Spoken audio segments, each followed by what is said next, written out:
Kalau bank sampah itu kan program dari Kementerian Lingkungan Hidup yang pusatnya, tapi di bawah naungan, kalau di kota ini di bawah naungan DLH, Oh, Dinas Lingkungan DLH Hidup. yang di itu hijau bos ya? Ya itu ya kantor dinasnya. Kebetulan bank sampah tuh sudah ada beberapa gitu, nah mungkin belasan di Kota Palangkaraya. Tapi kan kebetulan aku ada memperhatikan juga gitu, nah kan ada, kami punya skripsi cutting-cutting yang membahas bank sampah yang di Palangka, terus kulihat langsung kondisi yang ada di lapangan bank sampah kayak mana. Sebenarnya masih kurang efektif sebenarnya sistem mereka tuh. Soalnya sistem kinerja dari bank sampah tuh kan kayak menabung sampah masyarakat, tapi juga ada bisa yang langsung dibayarkan, bisa juga di hari itu juga. Tapi konsepnya itu masih per individu gitu. Nah, kan contoh gini, misalkan satu kawasan, anggaplah kecil RT aja dulu, RT paling kecil. Dalam RT itu misalkan 30 Kita keluarga. misalkan ngomong Flamboyan deh kayak gitu, biar Iya. ada gambarannya saya Di gitu. Pelamboyan, di Pelamboyan itu kan perumahan kumuh loh. Anggapan di bawahnya itu kan ada ruang kosong, anggapan kayak rumah panggung. Nah, otomatis kan sampah itu otomatis kalau nggak malas mereka buang ke bawah. Terus kan misalkan bank sampah yang ada tuh kan mereka sistemnya kayak individu gitu. Nah, kalau misalkan ada 30 tapi yang mau misalkan cuma 5 atau 10, kan otomatis sisanya misalkan 20, gimana gitu. Nah, jadi kan kalau misalkan konsepnya untuk mengolah sampah, kalau misalkan tetap jalan pun 10 orang misalkan, tapi kan tetap 20 ini kan kayak anggapan nggak mau ikut misalkan kegiatan mengolah sampah loh. Otomatis kalau kawasan tersebut tujuannya ingin bersih sampah, kan otomatis nggak tercapai. Soalnya kan misalkan 20 tadi buang sampah di bawah rumah lagi, kan kawasan itu jadi tercemar juga gitu nah pada intinya. Tapi secara konsep masih bagus gitu nah, bank sampah itu masih mempengaruhi sampah-sampah yang ada di Kota Palangka gitu nah, Kalau supaya dikelola. ngomong bank sampah di Palangkaraya sendiri ada berapa ya? Biar aku. Setauku tuh kalau yang aktifnya kan induknya itu di arah Mendawai, yang Cilikriwut kilometer 1. Kalau misalkan yang aktif-aktifnya yang aku tahu tuh di arah Geobos 12, yang Jekan Raya tuh, sama di daerah Panarung, samping kelurahan, Jalan Wartel. Itu dua tuh termasuk yang aktif Wortel Bang. sama Geobos lah. Ya, itu daerah yang lebih aktif gitu nah, interaksi bank sampahnya. Soalnya mereka tuh yang ngelola mungkin dari dinasnya juga Bang kayaknya. Jadi kan sebenarnya dari bank sampah ini anggaran untuk pengelolaannya tuh kayak untung-untung paling hibah aja, paling untung-untung gitu nah. Nggak ada yang memang dikasih budget setiap bulan atau tahun. Jadi memang pure kayak mereka ngeluarin SK, terus kita kayak kerja dagang sebenarnya gitu nah. Dari sampah yang sebagai model bisnis mereka gitu nah. Jadi Berarti dari perputarannya. bank sampah itu mungkin hanya disetorkan ke pengepul, dijual Nah, gitu. dijual lagi. Jadi mereka bank sampah ini cuman kayak menjebatani menjebatani masyarakat ke pengepul tadi. Jadi kan masyarakat masih belum dipilah-pilahnya secara spesifik loh. Pengepul sampai kan nulis ya. pengepul kan cuman tahu jadi gitu nah. Jadi kan otomatis kalau tahu jadi bank sampah ini lah kayak misah-misahi di bank sampah tuh, mengkelompokkan, nanti dijual ke pengepul, harganya mungkin selisihnya beda gitu nah. Nah, dari situ bank sampah bisa berkelanjutan dari konsep yang sudah ada yang mereka dari Palangkani. Kan otomatis kalau bank sampah, anggapan kalau kan Kota Palangkaraya sebenarnya spesiesnya mereka bank sampah nih kadang tuh kayak misalnya Kelurahan Langkai, Kelurahan Jekan Raya. Jadi mereka tuh cuman punya kawasan itu aja gitu nah, bank sampah satu tuh. Jadi kayak misalkan masuk ke ini nih kayak gak enakan mereka tuh sebenarnya. Aku ada cerita sama yang sudah bank sampah mereka. Kan misalkan aku dari Panarung nih Langkai, tiba-tiba ke Geobos sana kan jauh loh. Otomatis kan setiap daerah tuh ada bank sampah yang sudah berdiri loh. Makanya saya juga mikir gitu, kalau misalkan orang yang di sono jauh kayak gitu, gimana tuh ngebawa barang, karena kan orang maunya simple. Jadi saya mau buang yang terdekat aja Ya, kayak gitu. Berarti memang bank sampahnya yang berjalan tuh hanya dua aja, Geobos yang dan aktif Panarung. menurut yang ku amati. Survei ya. Yang ku amati. Kalau misalkan Kalau untuk tenaga-tenaga yang ngumpulin di bank sampah itu sukarelawan kah atau sebenarnya lebih kuliah tuh kayak mereka dari dinasnya apa orang-orang dari dinas gitu nah. Paling kayak misalkan aku kan masyarakat mungkin kayaknya kadernya kali ya yang ditunjuk ya kali ya mungkin supaya ya. lebih aktif. Makanya kan kuliah sebenarnya Soalnya itu, saya menangkap dari saya survei di lapangan, orang Palangkaraya, mohon maaf maksudnya kalau nggak ada uang mereka nggak jalan. Itu. Saya menangkap itu seperti itu. Padahal sebetulnya kalau di Jawa tuh kalau untuk keberlangsungan mereka giat-giat aja itu. saya juga mikir kenapa ya beda banget di Semarang culture dengan di sini, seperti itu. Tantangan juga buat saya seperti itu. Berarti bank sampah yang Pian dirikan tuh namanya kelola sampah. Itu berarti foundernya Pian dan bareng-bareng sama teman-teman UPR kayak gitu. Ada beberapa komunitas yang ada gitu juga. Soalnya kan ada gabung juga di Yacht Kalimantan. Kebetulan itu mereka yang kayak pencinta lingkungan juga, ke entrepreneur, ada juga arah-arahnya gitu. Yang penting kawasan mereka yang ruang lingkup komunitas itu tuh lingkungan juga gitu. Jadi sekalian jadi anggota mereka juga gitu. Oke, berarti dikelolanya masih sifatnya sukarela dari pian-pian semua dan kawan-kawan kayak gitu ya. Ya memang arahnya masih tujuannya ke lingkungan gitu nah. Makanya saya tadi sempat klik juga donasinya kok masih dikit kayak gitu. Ya, itu makanya saya bilang gitu, boleh nggak saya mempromosikan itu untuk di komunitas saya, misalkan kiranya ada yang mau berdonasi seperti itu kayak gitu. Karena itu memang targetnya lumayan besar gitu. Berarti itu nanti rencananya adalah untuk pembelian tempat sampah ya? Ya, sebenarnya duit yang dikumpulkan nanti itu rencana pertama kan penyediaan tempat sampah, kedua itu kan nanti syukur-syukur nanti penyediaan kantong plastik yang dari rumahnya. Jadi kan konsep ini masuk dalam konsep pula, soalnya konsep bank sampah yang ada tuh menurutku kurang efektif aja gitu nah. Makanya aku bikin kayak pengolahannya tuh lebih simple lagi gitu nah, lebih kayak membuat satu kawasan tuh bisa memang bersih gitu nah. Kalau misalkan caranya per orang kan otomatis satu RT kan beda-beda orang gitu nah, otomatis ada yang mau ada yang enggak. Tapi misalkan aku buat konsepnya itu per kawasan RT tapi dalam hal pembangunan gitu nah yang kutawarkan, tapi nanti hasil dari ruang lingkup RT ini nanti misalkan aku contoh aku taruh di satu RT tong sampah jenisnya sudah beda-beda loh, plastik, kertas, logam atau besi gitu nah, atau organik juga.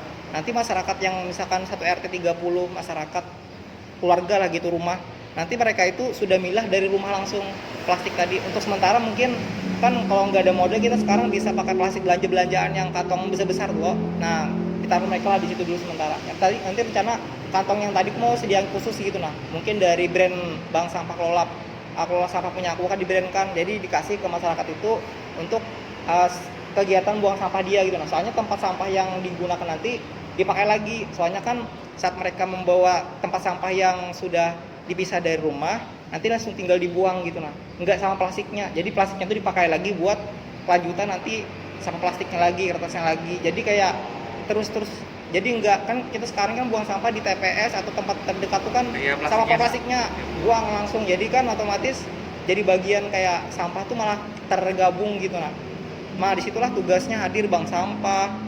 Habis itu mereka yang pemulung yang biasa di TPS, kalau pengen pernah lihat kayak misalkan mereka di tong besar loh, masuk ke tong itu langsung cari-cari sampah. Nah konsep punya aku tuh lebih mengkompres habis-habisan dari ruang lingkup RT-nya tadi. Jadi misalkan ini sudah jalan nih RT 1 di Pelamboyan misalkan, warganya semuanya mau buang sampah sesuai dari rumah, terus dibuangnya di satu titik. Nanti kan otomatis sampah yang ke TPS berkurang gitu nah. Sampah yang paling di TPS itu memang sampah-sampah yang nggak bisa didaur ulang.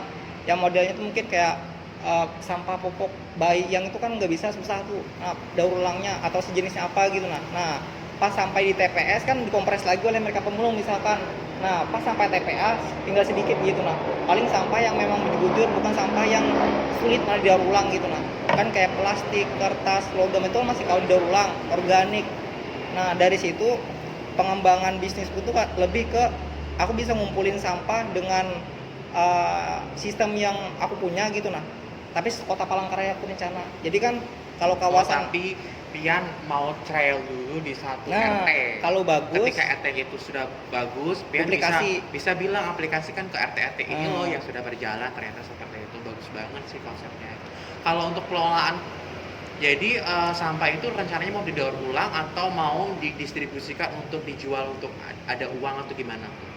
Dari yang pengumpul bank sampah itu yang Pian rencanakan itu. Sebenarnya konsep awal kan ada beberapa sampah yang mungkin kayak plastik. Karena saya sempat baca di Instagram pengolahan sampah kayak Korea ya. Ya, sejenis apa Jepang apa kan ya.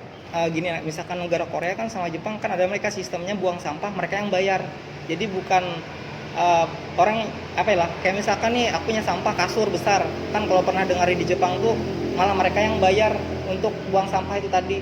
sedangkan di kita malah buang sampah tuh yang bayar gitu malah nggak mau gitu. Nah, maunya tuh malah mereka yang harus dapat duit gitu. Nah, Iya, betul. itu makanya lucunya. Jadi kan modifikasi. Kebalik ya. Jadi aku sedikit kayak modifikasi supaya kearifan lokal Indonesia kita tuh kayak ada feedback gitu, nah, untuk masyarakat yang buang sampah tadi.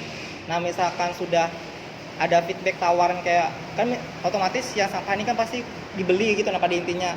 Tapi nanti aku konsepnya tuh nggak perorangan. Nanti duit yang didapat dari hasil sampah di RT tadi itu nggak perorangan, tapi ruang lingkupnya RT. Jadi nanti duit yang digunakan ini untuk pembangunan RT tersebut.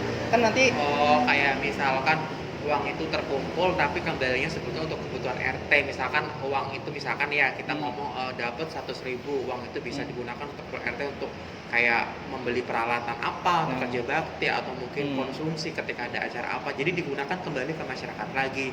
Jadi konsep penyampaian seperti itu, bukan karena aku tadi nangkapnya buang sampah, orang dapat uang dari sampah itu. Karena ada beberapa bank sampah yang udah berjalan yang di Bandung sama Jakarta tuh kayak gitu. Ya, itu kayak konsep gitu. yang ada. Maksudnya lu bawa sampah berarti lu dapet duit nih kayak gitu. Berarti mindsetnya sekarang sudah dirubah sama Pian bahwa ini akan kembali ke RT seperti itu. Kan di kawasan RT kan ada pemerintahan terkecil namanya ketua RT. Nah, itu kan dari kepanjangan tangan dari paling atas, anggaplah presiden, wali kota, gubernur, wali kota, bupati, kecamatan, kelurahan, Langkai, paling bawah lah kecil RT. Nah, anggapan kan ketua RT ini kan dipilih dari masyarakat yang ada di situ loh, RT yang di masyarakat itu tadi. Jadi kan otomatis pembangunan yang RT tadi bisa tercipta dari program-program RT yang bagus gitu. Nah, kan otomatis sebenarnya nih aku kayak ada inspirasi dari Jawa tuh, nah dari Kediri. Di situ kan ada, mereka tuh punya program setiap RT itu dikasih 100 juta per tahun untuk pembangunan RT tersebut. Tapi itu anggaran dana itu memang pure dari pemerintah kasih ke RT. Tapi kan di Kota Palangkaraya masih belum ada. Nah, aku juga mau memunculkan secara mandiri langsung kayak pembangunan tadi itu nggak usah kita nunggu kucuran dana yang misalkan kayak Kota Kediri tadi, tapi kita lebih mandiri, menciptakan. ya. Nah, jadi misalkan cuman kan masalah sampah ini kan nggak terlalu banyak nominal keuntungannya, soalnya kan itu yang orang nggak tertarik juga untuk pilas. Aku lihat tuh, nah kayak diri aku sendiri, misalkan aku punya sampah, aku jual paling cuman 5.000, berapa ribu kan capek-capek gitu. Nah, tapi cuman itu aja. Tapi misalkan konsepnya dalam ruang lingkup RT lo kan ada pola pikir yang nanti kedepannya itu kayak jadi gengsi kita nanti gitu. Nah, jadi kita misalkan Kota Palangkaraya sudah berhasil kan di pengelolaan sampah ini kan ruang lingkupnya RT, terus untuk pembangunan di RT tersebut, misalkan aku orang Geobos, misalkan jalan-jalan ke Pelamboyan, aku punya sampah plastik botol, otomatis kan kalau sudah punya sistem pengelolaanku kan sistemnya jelas, itu untuk pembangunan ruang lingkup RT. Pilihanku tuh entah buang ini sembarangan atau ke tempat yang sampah sudah ada di RT tersebut. Kan otomatis aku mikirnya pasti buang sampah di RT tersebut supaya untuk pembangunan di RT tersebut. Kan lebih kayak mikir aku sedekah sampah di RT tersebut. Tapi meskipun orang itu bukan orang dari masyarakat di sana, tapi kan pola pikirnya sudah ke konsep ini misalnya sudah diduplikasi ke Palangka gitu. Nah, jadi kan pola pikir di masyarakat kita tuh kayak lebih maju gitu. Nah, jadi kan pemikirannya membuang sampah tuh untuk kemajuan di tempat yang kita buang gitu. Nah, misalkan kita di sini terus ada tempat sampah yang memang sudah punya aku dirikan, otomatis kan hasil sampah itu kan untuk pembangunan di daerah situ juga. Nah, aku punya sampah ini nggak bakalan aku buang sembarangan, soalnya aku tahu ini kegiatan bagus, terus aku buang ke tempat sampah yang sudah ada, tapi yang dipisah gitu. Nah, plastik, kertas. Jadi konsep kita yang sekarang mikir buang sampah sembarangan tuh nggak, pasti hilang gitu. Nah, lama-kelamaan pasti hilang, soalnya kita sudah punya pola pikir yang bagus, inovatif gitu. Nah, terus kayak tinggal mau atau enggak gitu. Nah, inovatif ini soalnya konsepnya itu lebih kita kayak bisa nunjukin persaingan kita misalkan antara kota, antara negara, bahwa kita kayak pola pikir tuh bisa lebih maju lagi gitu. Nah, kan kalau misalkan belum ada konsep punya aku nih kan buang sampah masih campur, pertama masih campur, belum pisah. Terus apa gunanya buang sampah pada tempatnya, meskipun kayak misalkan lingkungan bersih itu ya biasa gitu lah. Tapi misalkan aku punya hadirkan konsep ini nih, ada tawaran-tawaran bagus gitu. Nah, misalkan tawaran pertama ini merubah stigma bahwa misalkan Kota Palangkaraya menjadi kota yang pola pikir masyarakatnya tuh masih sudah maju gitu. Nah, mereka sudah mau membuang sampah pertama, tapi sampahnya ini sudah dipisah, sudah jenisnya beda-beda gitu. Nah, misalkan botol plastik dimasukin ke sampah botol plastik yang ada di, soalnya kan ini nanti konsepnya memperbanyak juga tempat-tempat sampah. yang sudah dipisahkan. Jadi modelnya tuh makanya kayak konsep Jepang Korea itu kan mereka sudah banyak di titik tertentu itu tempat sampah tinggal mereka buang aja ke tempat yang berbeda gitu nah. Tapi kan mereka konsepnya kan lebih rinci lagi gitu nah, sampah ini dirobek mereka, dipisahkan mereka kecil-kecil gitu nah. Kalau kita kan masih tahapan awalnya mau tuh nggak terlalu berat dulu. Jadi 3 dulu, 4 plastik, kertas, logam, organik gitu nah. Jadi nanti misalnya sudah lama kelamaan kan otomatis sampah ini kan beda jenisnya, otomatis kayak harganya pun beda gitu nah. Nanti kan bank sampah masih bisa membantu memisahkan spesifiknya lagi gitu nah.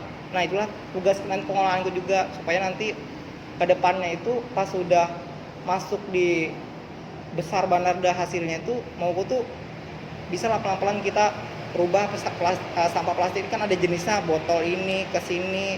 Tapi kan tempat sampahnya lumayan banyak lagi nanti. Tapi pertama gini kalau empatnya aja kalau di luar negeri memang warna botol juga tempat sendiri kayak gitu. Satu kawasan tempat kayak bak sampah aja sudah puluhan tong gitu nah. Iya, itu saya lihat di Washington. Aku maunya loh kalau kayak itu takutnya kita tuh terlalu kaget gitu nah. Mempersulit juga. Kita apalagi orang Palangkaraya nggak mau ribet orangnya, saya melihat. Lihat kita ini masih kayak anggapan masih belajar membaca tapi disuruh langsung menghafal terus memisahkan kan kayak susah sendiri gitu. Makanya aku pelan-pelan dulu.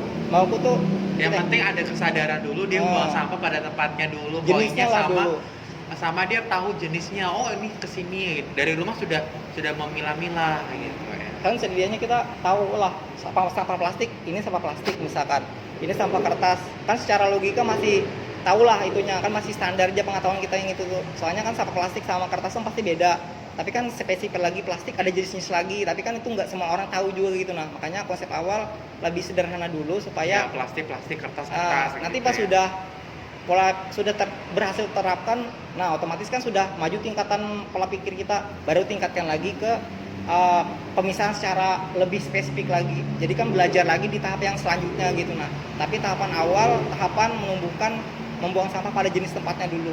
Nah nanti setelah berhasil baru kita bisa kayak adu bahwa kita lebih maju lagi daripada mereka. Tapi konsepnya kita tuh ada feedback di sana. Soalnya kan mungkin menurutku lah kawasan mereka yang dari Jepang atau Korea tuh mereka tuh kan pengolahan sampah tuh sekalian untuk dijadikan mereka itu dana tambahan untuk negara mereka gitu nah. Soalnya kan mereka buang sampah tapi kan mereka dari rumah gitu milahnya sudah jenis. Jadi kan pola pikirnya mereka pasti capek-capek buang sampah tapi nggak dapat apa-apa, kenapa gitu nah. Jadi kan mereka tuh punya konsep mungkin negara mereka tuh untuk kayak misalkan pendidikan mereka, kesejahteraan mereka itu kan memang dijamin oleh negara mereka. Makanya mereka kayak feedbacknya mungkin bisa lah bantu ke sampah, milah sampah. Kan hasil dari sampah itu kan dikelola Jepang atau negara Korea lagi loh untuk kayak pertumbuhan ekonomi mereka. Soalnya kan dari sampah itu juga salah satu pola pikir mereka yang bikin negara mereka maju gitu nah salah satunya. Tapi aku mau konsepnya tuh sedikit modifikasi tapi lokal gitu nah. Kita tuh masih pola pikir buang sampah malas, harus dapat duit apapun itu. Nah, jadi aku kasih feedback gitu. Jadi kan kita ini kan masih kayak ekonomi masih banyak yang di bawah rata-rata gitu nah. Jadi kan kawasan ruang lingkup RT pasti misalkan dari 30 ada beberapa lah yang misalkan ekonominya ke bawah, misalkan ada 10 dari 20 dari 30 tadi misalkan 10-nya ekonomi ke bawah.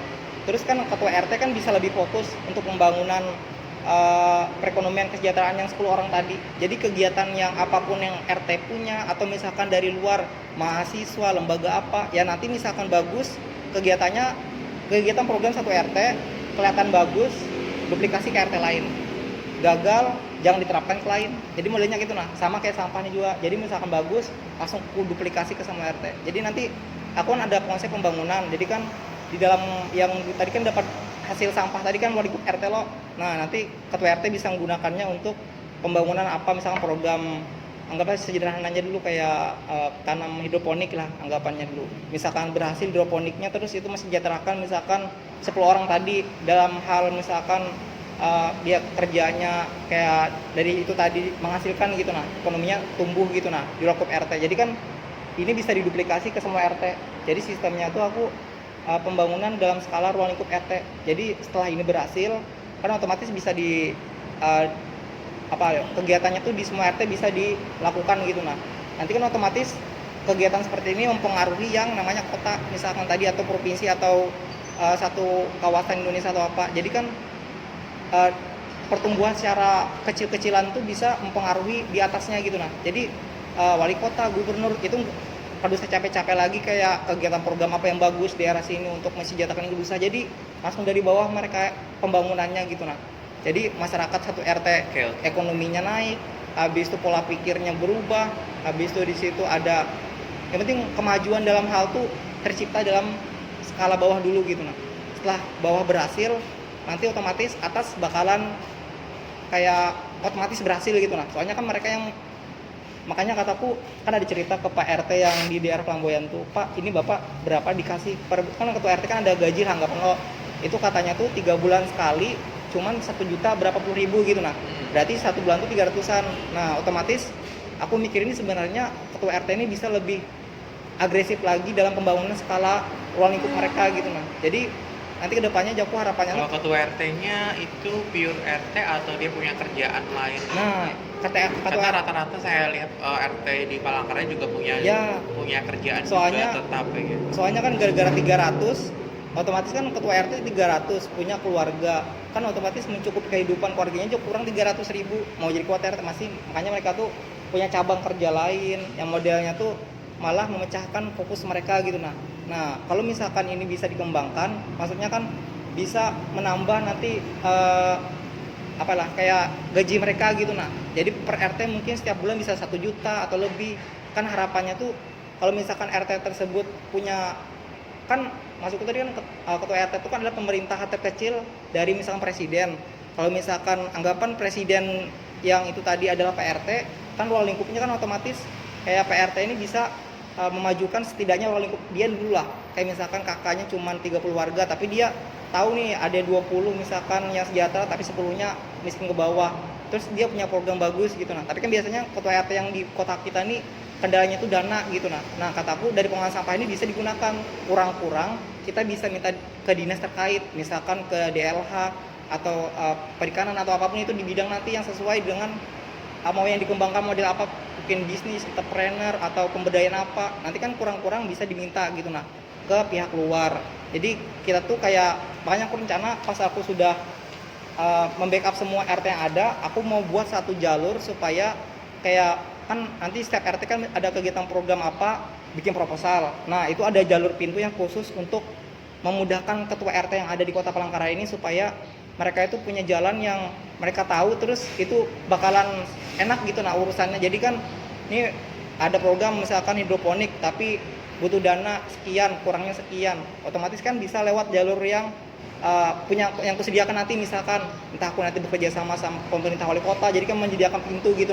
Jadi bisa dikumpulkan proposal lah namanya ke satu pintu supaya nanti misalkan diseleksi yang mana bagus, kasih pendanaan, berhasil terapkan di semua RT, berhasil terapkan semua RT. Jadi program-program yang bagus tuh memang bujur-bujur berhasil terus diterapkan langsung secara besar-besaran gitu di ruang lingkup RT tadi.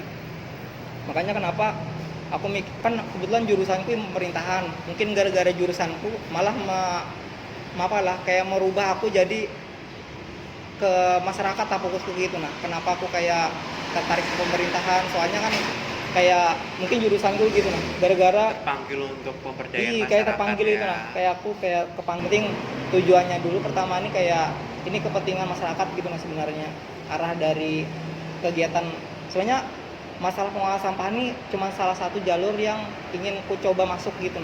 Soalnya banyak konsep yang ku punya, tapi aku mau kerucutkan dulu, fokuskan dulu ke satu hal. Nanti setelah berhasil ke satu hal ini otomatis akan berdampak ke semua hal sebenarnya. Kayak tadi misalkan ke pembangunan, ke apa, jadi kan ke entrepreneur dan lain-lain itu kayak langsung menjalar gitu. Dari pengolahan sampah ini kayak lebih ke mikirnya kayak kita tuh mau kegiatan banyak hal gitu tapi kadang mau cuma sebatas sampah yang mau dibahas, tapi sampah ini salah satu hal yang harus diselesaikan terlebih dahulu gitu. Setelah ini berhasil terselesaikan, bisalah kita masuk ke mana, ke entrepreneur, habis itu kita masuk ke pembangunan apa, jadi satu-satu dulu gitu. Soalnya konsepku dari awal yang pernah, kan aku ada ikut lomba gitu, pelombakan loh, terus di juri itu dibilang mereka tuh terlalu luas katanya. PKM ya? Yang penting sejenis lomba-lomba yang ada lah. Aku pernah ada ke tingkat nasional tapi nggak gol gitu soalnya pertama belum ada realisasi apapun itu hanya sebatas konsep gitu. Nah sayang mana waktu itu, jadi maksudku tuh ini mau kurealisasikan supaya nyata gitu. Nah habis itu konsepnya tuh kucutkan dulu ke masalah sampah. Jadi bila sampah ini sudah berhasil kan otomatis karena ada hal-hal yang bakalan berdampak. Soalnya aku nanti kepikiran kan habis kuliah ini kan mahasiswa, kan aku jurusan pemerintahan di UPR, kebetulan akreditas kami kan sudah naik ALO. Nah aku kepikiran lagi dari situ supaya nanti lulusan kami ini kayak ada lulusan yang paling dicari oleh pemerintah atau instansi apa, supaya ini kan aku misalkan cuma semester 3, tapi kan sebelum lulus aku ada kegiatan yang bagus-bagus nih. Nah misalkan kayak pengolah sampah, nanti setelah lulus aku misalkan dicari pemerintah untuk membantu menyelesaikan permasalahan sampah yang skala misalkan provinsi atau kota gitu. Nah jadi kan maksudku kalau misalkan aku ada rencana kayak pikiran buat kayak kampus sekarang kan ada namanya kampus Merdeka, itu kayak lebih ke Kementerian Pendidikan tuh ngasih kita tuh kayak magang atau apa gitu. Nah modelnya tapi ada kolaborasi sama misalkan dinas apa atau kegiatan apa. Nah ini kayak kemarin ini kegiatan dari kampus Merdeka ini pejuang muda, jadi kayak mereka tuh dari Kementerian Sosial kolaborasi sama pendidikan, terus mereka ada kegiatan kayak pengabdian gitu. Nah ke satu daerah, aku kebetulan penempatannya Pulang Pisau. Nah habis itu kalau misalkan aku rencana tuh mahasiswa kami itu kegiatan yang lebih ke pemberdayaan masyarakat sebelum lulus. Jadi misalkan mahasiswa semester berapa yang tentunya kan sudah diajarkan teori apapun di kampusnya, terus keluar mengimplementasikan entah idenya atau inovasinya atau apalah yang bisa membantu kesejahteraan atau apa pembangunan apa. Tapi sebelum mereka lulus tuh mereka sudah berkecimpung gitu nah di masyarakat. Misalkan aku masalah sampah, terus temanku yang sekelas tuh ada yang entrepreneur, ada yang apa, yang penting tujuannya itu untuk pembangunan gitu nah di Kota Palangkaraya. Nanti kan otomatis kalau kami sudah lulus kami memiliki nama gitu nah, jurusan kayak fakultas kami itu supaya orangnya dicari-cari mahasiswanya, soalnya mereka sudah punya kayak akredibilitas kayak mahasiswanya bagus-bagus gitu nah. Jadi pas kami lulus kami yang ditarik oleh misalkan pemerintah atau dinas apa atau lembaga apa supaya kami bisa membantu yang terkait gitu nah.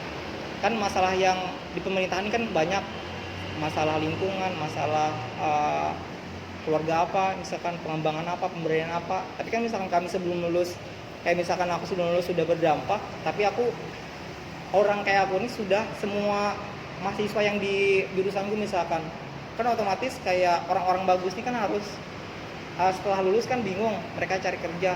Nah harapanku tuh kami yang dicari nanti dari kegiatan yang kayak ini juga. Jadi aku kepikiran tuh pas aku sudah berhasil menerapkan ini pun, karena aku ada rencana kolaborasi sama mahasiswa gitu nah, entah mahasiswa jurusan apa atau jurusanku yang aku bantu ku angkat. Jadi kami yang nanti bakalan membantu pembangunan tadi, misalnya dari jurusan pemerintahan, dari jurusan lingkungan, membantu lingkungan, yang penting sesuai dengan yang mereka pahami gitu nah, atau jurusan yang mereka tekuni gitu nah. Jadi makanya kataku ini karena banyak masuknya ke hal-hal yang lebih kayak inovatif lagi gitu nah. Tapi aku mau satu dulu, sampah dulu, tapi kan banyak merembetnya gitu nah. Satu-satulah dulu, misalnya aku berhasil ini, karena makanya tadi aku ada rencana yang tadi mengajak kayak misalkan program mahasiswa penggerak, nanti kan bisa kolaborasi sama dinas terkait, misalkan dinas DLH, nanti mereka yang menyediakan anggaran untuk kegiatan yang mahasiswa tadi itu jatuh difasilitasi sama Kementerian Pendidikan. Nah Kementerian Pendidikan menjamin SKS tersebut, yang dinas tadi menyediakan kayak misalkan dana atau kegiatan apa,